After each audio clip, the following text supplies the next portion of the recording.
मुंशी प्रेमचंद की कहानी विजय विलासितापूर्ण जीवन को बाखूबी प्रदर्शित करती है। तो चलिए हम मुंशी प्रेमचंद की कहानी विजय स्टार्ट करते हैं। शहजादा मसरूर और मलका मखमूर दोनों शादी करके काफी खुश रहने लगे। मसरूर गाय चराता और खेत जोतता तो वहीं मखमूर खाना पकाती और चरखा चलाती। इस तरह दोनों मिलजुल कर अपना जीवन चलाते थे। दोनों अपनी इस शादीशुदा जिंदगी से काफी खुश थे। उनके जीवन में कोई फिक्र या परेशानी नहीं थी। लेकिन जैसे हर दिन एक जैसा नहीं रहता, उसी तरह उनके भी दिन बदलने लगे। इसका कारण था मसरूर के दरबार का नजरबंद सदस्य बुलहवस खां। बुलहवस खां एक फसादी आदमी था, जिस वजह से उसे दरबार से नजरबंद किया गया था। अब वह धीरे धीरे मलका मखमूर का खास बन गया। मलका अपने सभी सलाह उसी से लेने लगी। उसके पास एक हवाई जहाज था, जिस पर बैठकर वह महज कुछ ही मिनटों में हजारों मील दूर दुनिया की सफर करता और खबर लाता था। कभी कभी मलका भी उस जहाज पर बैठकर दूसरे देशों की सैर करती थी। बुलहवस कहता था कि बादशाह को अपनी साम्राज्य अन्य देशों में भी फैलाना चाहिए। उन्हें दूसरे देशों पर कब्जा करके धन कमाना चाहिए। इस तरह की कई बातें करके वह मलका के कान भरता और मलका भी उसकी बातों को ध्यान से सुनती। धीरे धीरे मलका के मन में भी बुलहवस की बातें घर कर गई और उसे अभी अपना सुखी जीवन परेशान लगने लगा। मगर मसरूर एक शांति प्रिय व्यक्ति था। धीरे धीरे दोनों पति पत्नी के बीच कलह बढ़ने लगी और उनके रिश्ते में सिर्फ संदेह रह गया। इतना ही नहीं, उसके कुछ दरबारी भी उसका विरोध करने लगे। इन सब से परेशान होकर एक दिन उसने सारी सल्तनत मलका के हवाले कर दी और खुद एक पहाड़ी इलाके में जाकर छिप गया। इस बात को वर्षों गुजर गए। अब मलका अपने सल्तनत की रानी थी। दूसरे देशों पर कब्जा करने के लिए उसने एक बड़ी सेना तैयार कर ली थी, जिसे लेकर उसने कई पड़ोसी मुल्कों पर आक्रमण किया और उन्हें लूटा भी। वहीं इन सब के बीच उसके सल्तनत में अब पहले जैसी शांति नहीं थी। उसके लोग आपस में ही एक दूसरे के विरुद्ध हो रहे थे। इन्हीं में से एक था करण सिंह बुंदेला। उसकी अपनी ही एक अलग फौज थी, जो मलका के कारनामों के खिलाफ था। उसकी फौज कोई हथियार बंद सेना नहीं, बल्कि गाने बजाने वाले लोगों से भरी हुई थी। एक दिन करण सिंह बुंदेला की फौज ने मलका के महल में चढ़ाई कर दी। मलका को लगा कि वो इन्हें आसानी से हरा देगी। यह सोचकर मलका ने करण सिंह के काफिले पर हमला करने के लिए अपनी सेना भेजी। उसकी सेना ने जब वहां पहुंचकर करण सिंह और उसके काफिले के गीत सुने तो उसके दिमाग पर एक नशा छाने लगा। जिसने भी उसकी गीत सुना नशे में होकर बेहोश हो गया। मलका दूर से यह सारा माजरा बस देखे जा रही थी। फिर उसने खुद वहां पर जाने का फैसला किया, लेकिन मलका का हाल भी उसकी सेना जैसा ही हुआ। उन गीतों की आवाज सुनते ही वह भी मदहोश होकर बेहोश हो गई। इसके बाद करण सिंह शाही महल में पहुंचता है और अपना गीत गाना बंद कर देता है। जैसे ही उसका गीत बंद होता है, मलका होश में आती है और उसने करण सिंह से फिर से वही राग सुनाने की इच्छा जाहिर करती है। मलका के साथ ही होश में आए उसके सिपाहियों ने भी अपना मत देते हुए कहा कि उन्हें भी वही राग सुनना है। उन्हीं के सल्तनत में सूबेदार लोचन दास भी रहता था। जब उसने कर्ण सिंह के विजय की खबर मिली तो उसने भी विद्रोह करने की ठानी। वह भी अपनी फौज लेकर राजधानी में आ गया। मलका ने भी अपने सैनिकों को युद्ध करने के लिए तैयार रखा हुआ था, लेकिन इस बार भी यही हुआ। बंदूक और तलवार जैसे हथियारों से बंधे उसके सैनिक सूबेदार लोचन दास की सर्कस करने वाली फौज के सामने एक पल भी नहीं टिके। जैसे ही उसके सैनिक युद्ध मैदान में गए, वहां पर सुंदर नर्तकियों, एक्टर, सर्कस और बाइस्कोप देखकर वे सभी अपना होश खो बैठे। सूबेदार लोचन दास की सर्कस फौज बर्फिस्तानी चोटियों और बर्फ के पहाड़ से लेकर पेरिस का बाजार, लंदन का एक्सचेंज, अफ्रीका के जंगल, सहारा के रेगिस्तान और जापान की गुलकारियां जैसी सैकड़ों विचित्र आकर्षक दृश्य सर्कस में दिखा रहे थे। मलका की पूरी फौज युद्ध भूलकर बेतहाशा होकर इन दृश्यों को देखते हुए बेहोश हो गए। यहाँ तक कि मलका भी बेहोश हो गई। वहीं लोचन दास अपनी विजय की हुंकार लगाते हुए जब शाही महल में आया तो मलका और उसके सिपाही होश में आए। एक बार फिर से उन्होंने लोचन दास से वही तमाशा देखने की इच्छा जाहिर की। इस तरह अपनी दूसरी हार देखकर मलका मखमूर को बहुत दुख हुआ। वह पूरा दिन सोचती रहती कि अगर इसी तरह चलता रहा तो एक दिन उसका सारा राज उसके हाथ से निकल जाएगा। इन हालातों के लिए वह शाह मसरूर को कोसती भी थी। उसका सोचना था कि अगर मसरूर इस तरह सल्तनत से न जाते तो आज उनकी ऐसी दशा नहीं होती। इसके बावजूद भी मलका में ठाना कि वो अपनी सल्तनत को बचाने के लिए मसरूर की मदद नहीं लेगी। मलका जब भी उन आकर्षक गीतों को सुनती और मनमोहक सर्कस के दृश्य देखती तो उसे अपने सल्तनत की खबर नहीं रहती। वह सब कुछ भूलकर बस आनंद महसूस करती थी। एक दिन बुलहवस खान ने लिखा कि उसे उसके दुश्मन ने घेर लिया है और वो चारों तरफ से हमला कर रहे हैं। बुलहवस खां के संदेश का मलका पर कोई असर न हुआ। मलका और उसकी फौज गाने सुनने और दृश्य देखने में ही मस्त थे। इतने में दो सूबेदार ने फिर बगावत कर दी। इस बार मिर्जा शमीम और रसराज सिंह ने मिलकर अपनी राजधानी पर हमला किया। मलका की फौज में अब न पहले जैसी वीरता थी और न ही सल्तनत को बचाने की आग। गाने बजाने और सैर तमाशे ने उन्हें आराम से रहने वाला बना दिया था। वहीं मिर्जा शमीम की फौज के सिपाही भी लड़ाकू नहीं थे।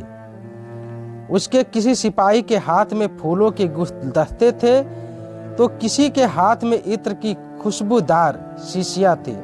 पूरे मैदान में बस मनमोहक खुशबू ही खुशबू फैली हुई थी। वहीं दूसरी तरफ रसराज की सेना में किसी सिपाही के पास बर्फी और मलाई की टोकरी थी तो किसी के पास कोरमे और कबाब थे। कोई खुबानी और अंगूर लिए खड़ा था तो कोई इटली की चटनी और फ्रांस की शराब। मलका की फौज जैसे ही मैदान में आती है वह मिर्जा शमीम की सुगंधित खुशबू सूंघते ही मदहोश हो जाती है। उसकी सेना ने अपने तलवार फेंक दिए और रसराज के स्वादिष्ट पकवानों का लुत्फ लेने लगे। इस बार उसकी फौज का हाल भिखारियों जैसा हो गया था, जो तरह तरह के खाने के लिए अपना हाथ फैलाए मांग रही थी।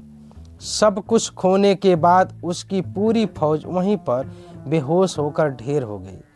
यही हाल मलका का भी था। वह भी जी भर खा पी लेने के बाद बेहोश हो गई। अब मलका अपनी पूरी सल्तनत हार चुकी थी। वह अब इन लोगों की गुलामी करने लगी। कभी करण सिंह के दरबार में हाजिरी लगाती तो कभी मिर्जा शमीम की खुशामद करती थी।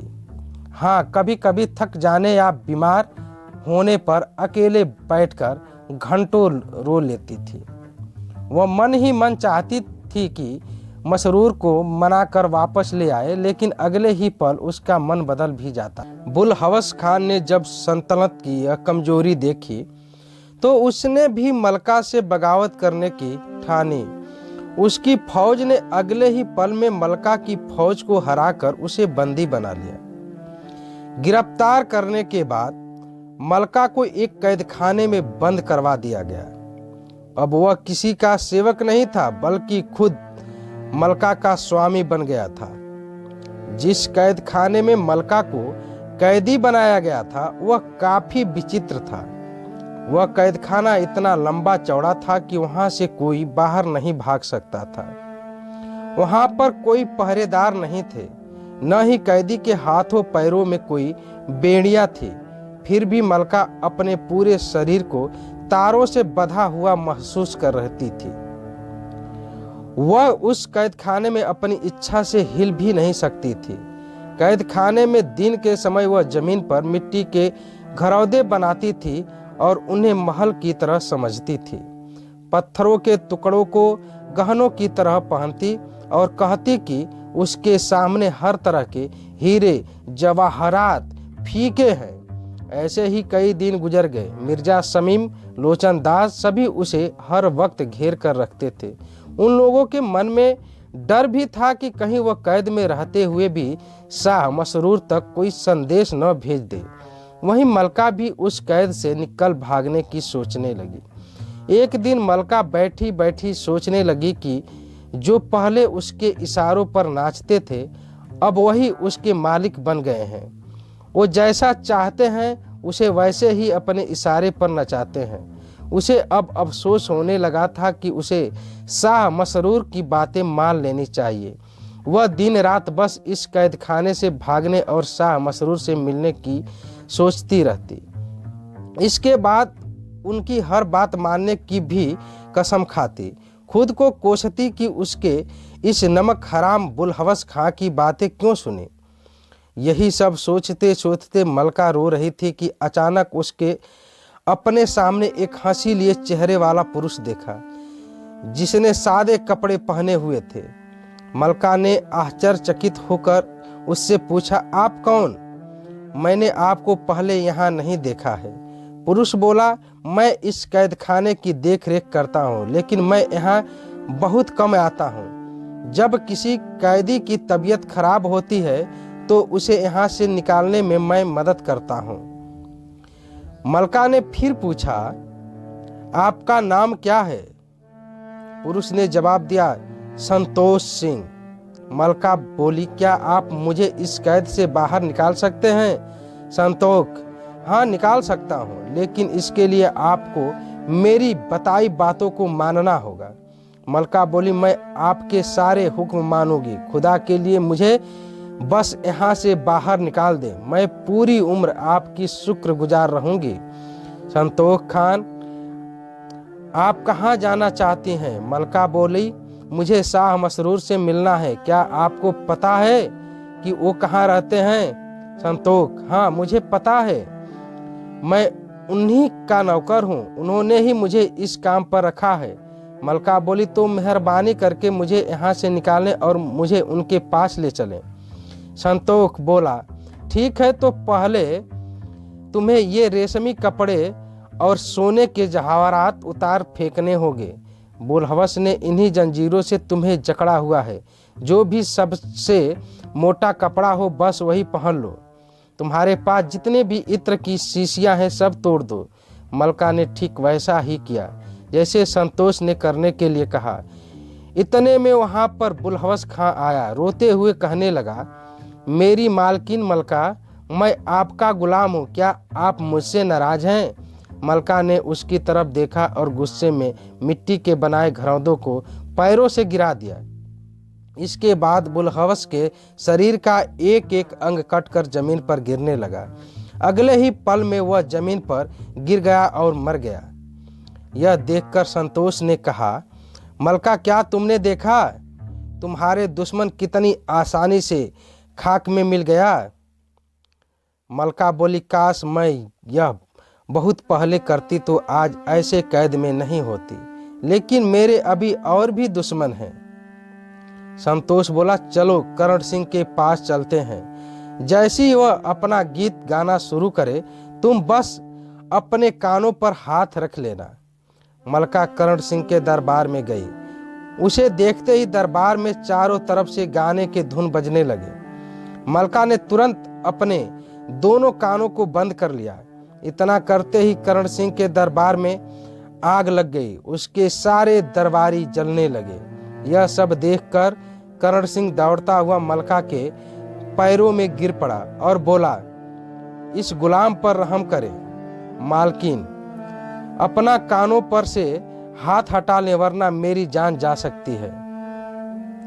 मलका बोली, ठीक है, लेकिन मेरी शर्त है कि फिर कभी तू बगावत नहीं करेगा। तभी करण सिंह ने संतोष सिंह की तरफ गुस्से में देखा और उसे कोसते हुए दरबार से भाग गया। इसके बाद संतोष सिंह ने मलका को लोचन दास के पास जाने के लिए कहा। उसे समझाते हुए कहा कि जैसे ही वह अपने करिश्मे दिखाना शुरू करेगा, तुम अपनी आंखें बंद कर लेना। फिर मलका लोचन दास के पास गई। मलका को दरबार में देखते ही लोचन ने अपने सर्कस के कारनामे दिखाने शुरू कर दिए। इतने में मलका ने अपनी आंखें बंद कर ली। ऐसा देखकर लोचन दास मलका को सर्कस देखने के लिए उकसाने लगा, लेकिन मलका ने अपनी आंखें न खोली। फिर वहां कांपता हुआ मलका के सामने आया और वह हाथ जोड़कर बोलने लगा, मालकिन कृपया अपनी आंखें खोलें और मुझ पर रहम करें। अगर मुझसे कोई गलती हुई है तो उसे माफ करने का एहसान करें। उसकी बातों को सुनकर मलका ने कहा, ठीक है, मैं तेरी जान बख्श दी है, लेकिन अब फिर कभी यहाँ पर सिर उठाकर न चलना। लोचन दास ने मलका की बातें सुनते ही उसका शुक्रिया किया और वहां से अपनी जान लेकर भाग खड़ा हुआ। संतोष सिंह फिर दरबार में आता है और मलका से मिर्जा शमीम और रसराज के पास जाने के लिए कहता है। मलका को समझाते हुए कहता है कि उसके पास जाते ही अपने एक हाथ से नाक बंद कर लेना और दूसरे हाथ से पकवानों को नीचे जमीन पर गिरा देना। इसके बाद मलका रसराज और शमीम के दरबार में जाती है और ठीक वैसा ही करती है जैसा संतोष ने बताया था। अगले ही पल मिर्जा शमीम और रसराज दोनों के सिर से खून गिरने लगा। उनके शरीर का अंग टूटकर गिरने लगा। इसी हालत में वो मलका के पास आते हैं और गिड़गिड़ाते हुए कहते हैं, हुजूर, हम गुलामों पर रहम करें। अगर हमसे कोई गुस्ताखी हुई है तो उसे माफ करें, दोबारा से ऐसी गलती नहीं होगी। मलका ने उनकी बातें सुनकर कहा, रसराज को मैं जान से मारना चाहती हूँ क्योंकि उसके कारण ही मुझे जलील होना पड़ा। तभी संतोष सिंह ने वहां आकर मलका को ऐसा करने से रोक दिया। उसने मलका से कहा, इसे जान से मारना समझदारी नहीं है। इस तरह के सेवक का मिलना कठिन होता है।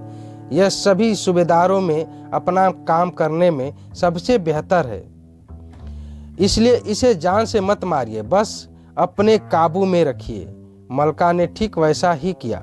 उसने दोनों की जान बख्श दी और उन्हें चेतावनी देते हुए रिहा कर दिया। वे दोनों अपनी अपनी जान लिए वहां से भाग गए।